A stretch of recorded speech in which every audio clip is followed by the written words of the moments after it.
ജനവാസ മേഖലയിൽ ഇറങ്ങുന്ന വന്യജീവികളെ കൊല്ലാൻ നിയമ ഭേദഗതിക്കൊരുങ്ങി സർക്കാർ. ഇന്ന് പ്രത്യേക മന്ത്രിസഭാ യോഗം ചേരും. നടപടി മലയോര ജനതയെ ഒപ്പം നിർത്തുക എന്ന ലക്ഷ്യത്തോടെയാണ്. ബില്ല് വരുന്ന നിയമസഭാ സമ്മേളനത്തിൽ അവതരിപ്പിക്കാനാണ് നീക്കം.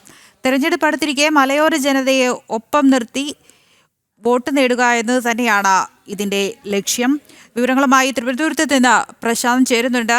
പ്രശാന്ത്, ഇപ്പം മലയോര ജനതയുടെ വോട്ട് ലക്ഷ്യം വെച്ചുകൊണ്ട് തന്നെയാണോ ഇത്തരത്തിലുള്ള ഒരു നിയമ ഭേദഗതിക്ക് സർക്കാർ ഒരുങ്ങുന്നത്?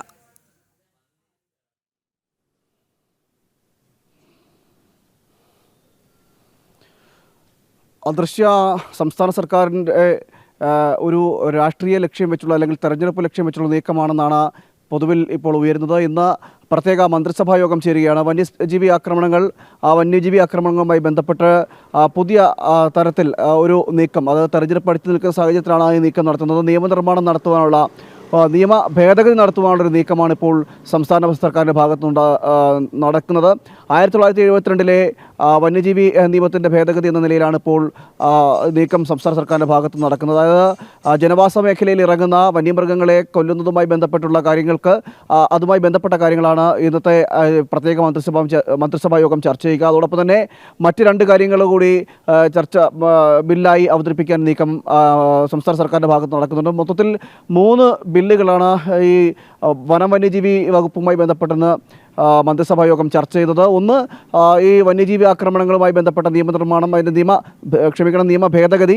മറ്റൊന്ന്, ഈ ക്ഷുദ്രജീവികളെ അതായത് ജനവാസ മേഖലയിൽ ഇറങ്ങുന്ന കാട്ടുപന്നി അടക്കമുള്ള ക്ഷുദ്രജീവികളെ കൊല്ലുന്നതുമായി ബന്ധപ്പെട്ടുള്ള കാര്യങ്ങൾ, അതുമായി ബന്ധപ്പെട്ട കാര്യവും. അതോടൊപ്പം തന്നെ സ്വകാര്യ വ്യക്തിയുടെ ഭൂമിയിലുള്ള ആ ചന്ദനമരം മുറിച്ചു മാറ്റുന്നതുമായി ബന്ധപ്പെട്ട് വനം വകുപ്പിന് അധികാരം നൽകുന്നതുമായി ബന്ധപ്പെട്ട, അതായത് സ്വകാര്യ വ്യക്തിക്ക് തന്നെ മരം മുറിച്ചു മാറ്റാനുള്ള അധികാരം നൽകുന്നതുമായി ബന്ധപ്പെട്ട ബില്ലാണ് മറ്റൊന്ന്. ഇങ്ങനെ ഒരു 3 ബില്ല്. പ്രത്യക്ഷത്തിൽ ഈ ബില്ലുകൾ നോക്കുമ്പോൾ കർഷകന് അല്ലെങ്കിൽ മലയോര മേഖലകളിൽ താമസിക്കുന്നവർക്ക് ഗുണകരമാകുന്ന ബില്ലാണ് സംസ്ഥാന സർക്കാർ അവതരിപ്പിക്കുന്നത്. പക്ഷേ അതിന് പിന്നിൽ മറ്റൊരു കാര്യം എന്ന് പറയുന്നത് ഈ തദ്ദേശ സ്വയംഭരണ സ്ഥാപനങ്ങളുടെ തെരഞ്ഞെടുപ്പാണ് വരുന്നത്. ആ തെരഞ്ഞെടുപ്പ് അത് കഴിഞ്ഞാൽ നിയമസഭാ തെരഞ്ഞെടുപ്പ് അടുത്തിരിക്കുന്നു.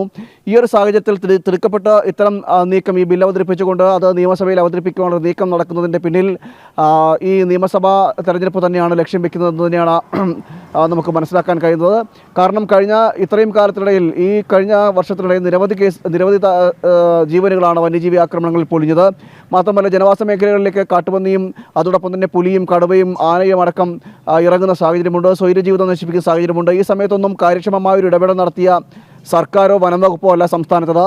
എന്നിരിക്കെയാണ് ഇപ്പോൾ തിടുക്കപ്പെട്ടുകൊണ്ടൊരു പുതിയ രീതിയിൽ അല്ലെങ്കിൽ നിയമ ഭേദഗതികൾ നടത്തുവാൻ തീരുമാനിക്കുന്നു. അതോടൊപ്പം തന്നെ മറ്റ് ഈ മലയോര മേഖലയിലുള്ള ജനങ്ങൾക്ക് അനുകൂലമായ രീതിയിലുള്ള ബില്ലുകൾ അവതരിപ്പിക്കാൻ സർക്കാർ ശ്രമിക്കുകയൊക്കെ ചെയ്യുന്നതിൻ്റെയൊക്കെ പിന്നിൽ ഈ രാഷ്ട്രീയ ലക്ഷ്യം കൂടിയുണ്ട്, അതായത് തെരഞ്ഞെടുപ്പ് ലക്ഷ്യം കൂടിയുണ്ട് എന്ന് തന്നെയാണ് മനസ്സിലാക്കുന്നത്. അതുകൊണ്ട് തന്നെയാണ് ഇത്തരത്തിലൊരു തിടുക്കപ്പെട്ടുള്ള നീക്കം സർക്കാരിൻ്റെ ഭാഗത്ത് നടക്കുന്നത് എന്നടക്കമുള്ള കാര്യങ്ങളാണ് ഇപ്പോൾ ഉയർന്നു വരുന്നത്. എന്തായാലും ഇന്ന് പ്രത്യേക മന്ത്രിസഭാ യോഗം ചേരും. പ്രത്യേക മന്ത്രിസഭാ യോഗത്തിലാണ് ഇത്തരത്തിലുള്ള 3 ബില്ലുകളും അതുമായി ബന്ധപ്പെട്ട 3 ബില്ലുകൾക്കും അനുമതി നൽകുക. അതിനുശേഷം ഇത് നിയമസഭയിൽ അവതരിപ്പിക്കും. ഈ വരുന്ന നിയമസഭാ സമ്മേളനത്തിൽ തന്നെ ബില്ലുകൾ അവതരിപ്പിക്കാനാണ് നീക്കം.